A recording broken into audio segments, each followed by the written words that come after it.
मुनेष्टावक्र राजा जनक को आत्मज्ञानी की स्थिति बताते हुए कहते हैं, नैव प्रार्थयते लाभम नालाभे नानुशोचति धीरस्य शीतलम चित्तम अमृते नैव पूरितम। धीर पुरुष का चित्त अमृत से पूरित हुआ शीतल है, इसलिए न वह लाभ के लिए प्रार्थना करता है और न हानि के लिए कभी चिंता करता है। द्वैतवादी धर्म ईश्वर को जीव से भिन्न मानता है, इसलिए वह प्रार्थना करता है, उसकी कृपा की भीख मांगता है, उसकी सहायता मांगता है। वह ईश्वर को सर्वशक्तिमान, दयालु, कृपालु, नियंता, सृष्टा, सहायक इत्यादि मानता है तथा स्वयं को निर्बल, अशक्त, अज्ञानी, पापी जीव समझता है। इसलिए वह निरंतर परमात्मा का कृपा प्रसाद पाने हेतु प्रार्थना करता है, दुख निवारण हेतु प्रार्थना करता है, लाभ के लिए प्रार्थना करता है, सुख शांति समृद्धि हेतु प्रार्थना करता है। किंतु योगी अद्वैतवादी है, वह सृष्टि से भिन्न, जीव से भिन्न किसी ईश्वर को नहीं मानता। शरीरस्थ आत्मा ही उसका ईश्वर है, वही ब्रह्म है। जब वह उसे जान लेता है तो वह कहता है, मैं ही ब्रह्म हूं, मेरे से भिन्न कोई ब्रह्म नहीं है। ऐसा योगी आत्मा के परमानंद में सर्वदा निमग्न रहता है। उसके चित्त से क्षुद्र वासनाएं, अहंकार आदि छूट जाते हैं तथा वह आत्म रूपी अमृत से पूरित हो जाने से शांत एवं शीतल हो जाता है। उसे विराट मिल जाता है, जिससे वह न किसी क्षुद्र लाभ के लिए प्रार्थना करता है, न हानि की ही चिंता करता है। वह सदा आत्मा में स्थित होकर महान सुख का भोग करता है।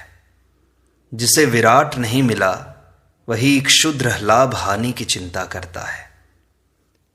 अष्टावक्र आगे कहते हैं, न शांतम स्तौति निष्कामौ न दुष्टम अपि निंदति सम दुख सुखस्तृप्तः किंचित कृत्यम न पश्यति।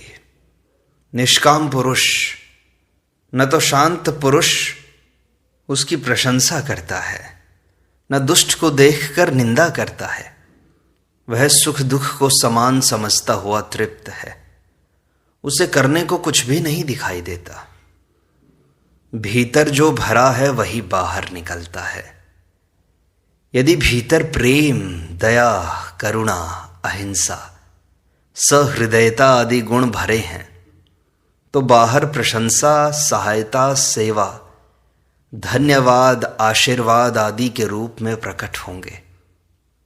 किंतु जिसके भीतर घृणा, हिंसा, अहंकार, स्वार्थ, ईर्ष्या, क्रोध आदि भरा है तो बाहर निंदा, झगड़े, क्लेश, जिद, आग्रह, दुराग्रह, दूसरों को सताना, यातना देना, हिंसा, छीना झपटी इत्यादि अनेक रूपों में प्रकट होगा।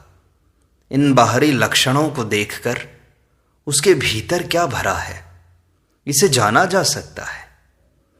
निंदक के न्यस्त स्वार्थ होते हैं, जिनकी पूर्ति न होने पर वह निंदक बन जाता है।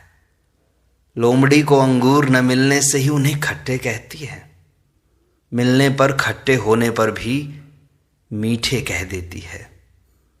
काम से पीड़ित ही काम को गाली देते हैं। जिसको धन में लाभ न मिले वही धन को पाप कहता है। कमजोर ही बहादुरी की डींगे हाँकता है। निंदा करना भी दुष्टता ही है। सज्जन किसी की निंदा नहीं करते, किंतु ज्ञानी प्रशंसा भी नहीं करता। निंदा और प्रशंसक दोनों वासनाग्रस्त हैं, दोनों के न्यस्त स्वार्थ हैं। ज्ञानी के चित्त की वृत्तियां शांत हो जाती हैं। उसके भीतर निंदक तथा प्रशंसक दोनों की ही तरंगें नहीं उठती। वह समभाव वाला हो जाता है, शांत हो जाता है। उसकी चित्त की हलचल ही समाप्त हो जाती है। वह राग द्वेष दोनों के पार हो जाता है, जिससे निंदा व प्रशंसा के भाव ही समाप्त हो जाते हैं। ऐसा ज्ञानी निष्काम है, कामना रहित है। उसका किसी में आग्रह नहीं होता, अनाग्रही हो जाता है। यही समचित्त की दशा है, जहां कोई कंपन ही नहीं होता। ऐसा व्यक्ति ही तृप्त है, सुखी है, शांत है। वह न सुख में भी आनंदित होता है, न दुख से दुखी होता है। जो हो रहा है सब ठीक है, सब स्वीकार है। अगर कोई भला है तो है, बुरा है तो है, सज्जन, दुष्ट, धर्मात्मा, पापी जैसा भी है, यह योगी की परम दशा है। ऐसी स्थिति में पहुंचे ज्ञानी को करने को कुछ भी नहीं रहता। यही साक्षी भाव है। इसके बाद वह अकर्ता हो जाता है। फिर न कोई साधना है, न सिद्धि, न संसार छोड़ना पड़ता है, न मोक्ष पाना पड़ता है। ज्ञानी की यही परम अवस्था है। इस स्थिति में पहुंचकर वह जो भी करता है वह चेष्टा से नहीं, स्वभाव से करता है। अष्टावक्र कहते हैं, धीरो न द्वेष्टि संसारम, आत्मानम न दिदृक्षति, हर्षा वर्ष विनिर्मुक्तो, न मृतो न च जीवति।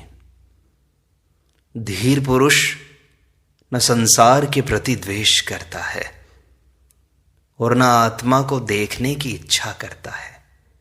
हर्ष और शोक से मुक्त वह न मरे हुए जैसा है और न जीवित जैसा। राग होने से ही द्वेष पैदा होता है। राग के कारण ही आसक्ति होती है। उसी से अपेक्षाएं होती हैं, जिनके पूरा न होने से ही द्वेष पैदा होता है। ज्ञानी का संसार से कोई राग नहीं होता, जिससे न उसकी आसक्ति होती है, न उससे अपेक्षाएं ही होती हैं। इसलिए वह उससे द्वेष भी नहीं करता। वह संसार को अर्थहीन समझ लेता है। फिर द्वेष कैसा भला? द्वेष करना भी उसको महत्वपूर्ण मानना है। महत्वहीन से कोई द्वेष नहीं करता। उसी प्रकार वह आत्मा को देखने की इच्छा नहीं करता। आत्मा अदृश्य है, उसे देखा नहीं जा सकता। उसकी अनुभूति होती है मात्र, उसका बोध होता है। देखने की इच्छा होना भी वासना है, एवं वासना के रहते आत्मानुभूति होती ही नहीं है। दर्पण निर्मल होने पर ही उसकी अनुभूति होती है। ऐसा ज्ञानी नित्य आत्म सुख का अनुभव करता है, जिससे वह हर्ष शोक से मुक्त हो जाता है। वह राग रहित, वासना रहित होकर केवल स्वचेतना को ही सर्वस्व मानकर स्थित रहता है। भोग, त्याग, राग, विराग, संसार, परमात्मा सब वासना ही है। इनके रहते ज्ञान नहीं होता। ज्ञान होने पर ये नहीं रहते। ऐसा ज्ञानी सांसारिक दृष्टि से जीवित जैसा नहीं दिखाई देता, क्योंकि उसकी सारी दौड़ धूप, आपाधापी, महत्वाकांक्षाएं, वासनाएं सब छूट जाती हैं। वह कुछ करता ही नहीं, किंतु वह मरे हुए जैसा भी नहीं होता, क्योंकि वह आलसी नहीं हो जाता, अकर्मण्य नहीं हो जाता। वह पूर्ण जीवंत होता है। वह कुछ नहीं करता हुए भी बहुत कुछ करता है। परमात्मा भी कुछ नहीं करते हुए सब उनसे ही हो रहा है। ऐसा ही ज्ञानी है जो कुछ नहीं करते हुए भी बहुत कुछ करता है। उससे होता है स्वभाव से, उसकी उपस्थिति मात्र से हो जाता है। अष्टावक्र आगे कहते हैं, निस्नेहः पुत्र दारादौ, निष्कामो विषयेषु च, निश्चिन्तः स्वशरीरेपि, निराशः शोभते बुधः। पुत्र, स्त्री इत्यादि के प्रति स्नेह न रखता हुआ और विषयों में कामना रहित हुआ, अपने शरीर की भी चिंता नहीं करता हुआ, ज्ञानी पुरुष सभी आशाओं से मुक्त शोभा देता है। अज्ञानी अर्थात संसारी की अपनी दृष्टि होती है, एवं ज्ञानी की दृष्टि उससे भिन्न होती है। अज्ञानी यदि अपनी दृष्टि से ज्ञानी को देखेगा तो वह उसे कभी समझ नहीं पाएगा, अज्ञानी अपने पुत्र स्त्री आदि के प्रति बड़ा स्नेह दिखाता है। वह हमेशा विषयों की ही कामना करता है तथा अपने शरीर पोषण की ही चिंता करता है। वह हमेशा आशाओं में ही जीता है। इसके पीछे उसकी आसक्ति एवं वासनाएं ही हैं। उसके स्वयं के संकीर्ण निहित स्वार्थ हैं जिससे वह ऐसा कर रहा है। ज्ञानी का भी पुत्र स्त्री आदि के प्रति स्नेह तो होता है, किंतु उनके प्रति कामनाएं, वासनाएं एवं पागलपन नहीं होता। वह भी शरीर रक्षण तो करता है, किंतु उसके रक्षण की चिंता नहीं करता। स्वाभाविक रूप से अनाग्रह पूर्वक जो होता है उसे स्वीकार कर लेता है। ज्ञानी पुरुष सभी आशाओं से मुक्त हो जाता है, जिससे वह स्नेह, कर्म आदि के संकीर्ण दायरे से ऊपर उठ जाता है। ऐसा ज्ञानी ही शोभा पाता है। अष्टावक्र आगे कहते हैं, तुष्टि ही सर्वत्र धीरस्य यथा पतितवर्तिनः स्वच्छंदम चरतो देशान्यत्रास तमितशायिनः। यथा प्राप्य से जीविका चलाने वाला, देशों में स्वच्छंदता से विचरण करने वाला, जहां सूर्यास्त हो वहां शयन करने वाला धीर पुरुष सर्वत्र संतुष्ट है। ज्ञानी परम को पा लेता है, इसलिए एक शूद्र की वासना से मुक्त हो जाता है। वह भी कर्म करता है, किंतु उसमें फलाकांक्षा की वासना नहीं होती। कर्म के फल स्वरूप जो उसे मिल जाता है उसी में वह संतुष्ट होता है, उसी से अपनी जीविका चलाता है। उसे अधिक की चाह नहीं होती, न कम की चिंता होती है। वह शिकायत भी नहीं करता कि आज संसार पापी हो गया। साधु संतों को कोई सम्मान नहीं, उसे कोई देता नहीं। बेईमान खाए जा रहे हैं, साधु भूखे मर रहे हैं, ऐसी भावना ज्ञानी में पैदा नहीं होती। ज्ञानी तो स्वनिर्भर होता है। वह भोजन के लिए दूसरों पर निर्भर नहीं रहता। जो मिल जाए, जहां से मिल जाए, न मिले, सब में संतुष्ट है। वह संसार को ही बंधन मानता है तो शरीर पोषण के लिए किसी से क्यों बंधेगा। वह किसी स्थान विशेष से भी नहीं बंधता। वह स्वच्छंदता से, किसी वासना आसक्ति से नहीं बंधता। उसके सोने, चलने, बैठने, ठहरने आदि के लिए कोई निश्चित स्थान, समय एवं नियम आदि नहीं होते कि वहीं ठहरूंगा, ऐसे बिस्तर पर ही सोऊंगा, घास पर ही सोऊंगा, काली गाय का दूध ही पीऊंगा, पैसे को हाथ कभी नहीं लगाऊंगा, पैदल व नंगे पांव ही चलूंगा। इस प्रकार के किसी नियम में बंधता नहीं है। वह नियम के बंधनों से पार हो गया है, आग्रह मात्र छूट गया है। ऐसा ज्ञानी सर्वत्र ही संतुष्ट है। अष्टावक्र आगे कहते हैं, पततु देतु वा देहो नास्य चिंता महात्मनः स्वभाव भूमि विश्रांति विस्मृता शेष संस्कृते है। जो निज स्वभाव रूपी भूमि में विश्राम करता है और जिसे संसार विस्मृत हो गया है, उस महात्मा को इस बात की चिंता नहीं है कि देह रहे या जाए।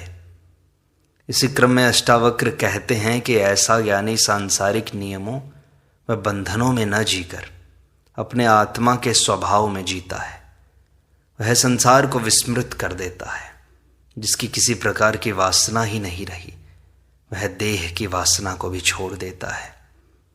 जिसकी शरीर में आसक्ति होती है वही अधिक जिंदा रहना चाहता है। मृत्यु के समय उसके प्राण छूटते ही नहीं। वह जीवन और मृत्यु के बीच संघर्ष करता रहता है। यमदूत उसे खींचते हैं, किंतु वह संसार छोड़ना नहीं चाहता, इसलिए जबरदस्ती उसे पकड़कर ले जाना पड़ता है। उसके संबंधी गंगाजल, तुलसी दल इत्यादि देकर, गोदान एवं एकादशी दे देकर उसके प्राण छुड़ाते हैं।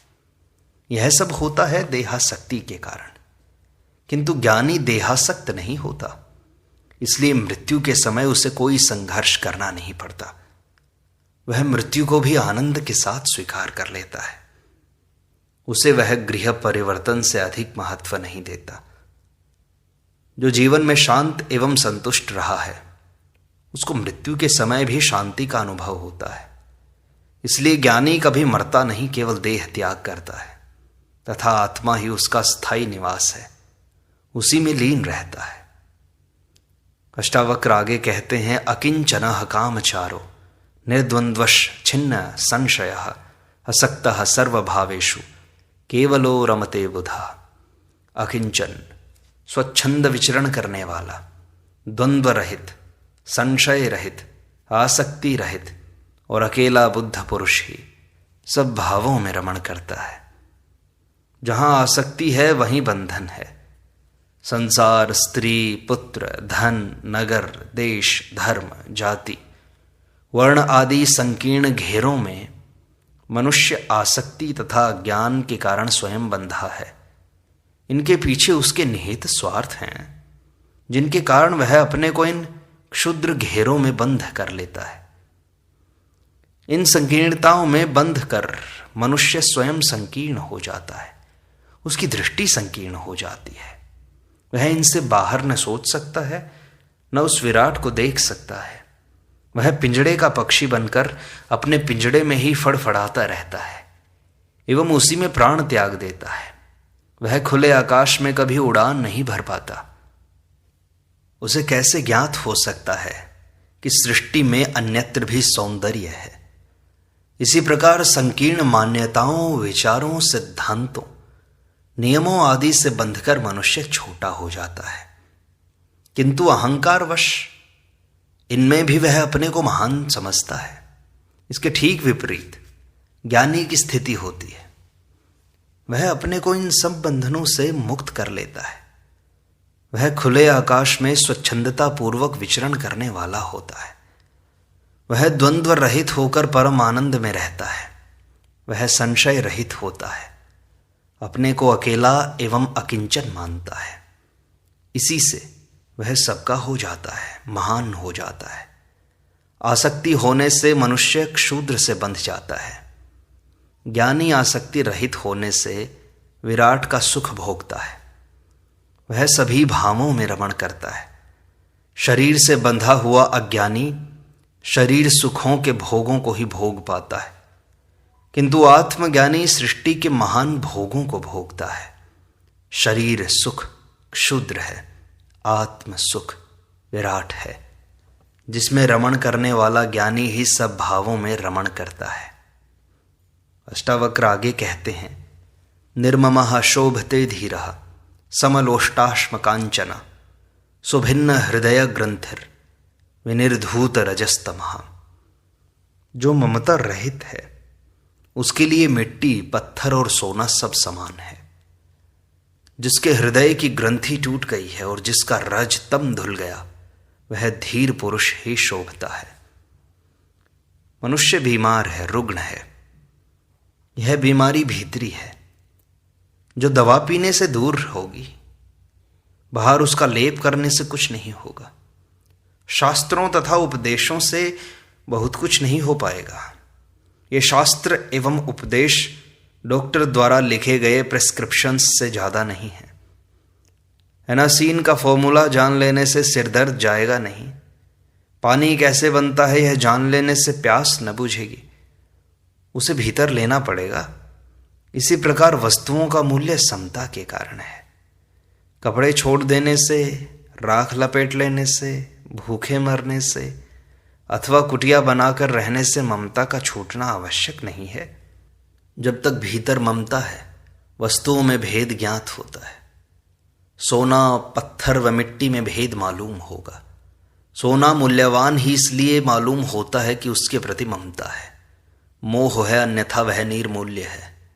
आवश्यकताएं पूरी करना आसक्ति नहीं है, न बुरा ही है, किंतु आसक्ति के कारण अनावश्यक वस्तुओं का परिग्रह करना बुरा है।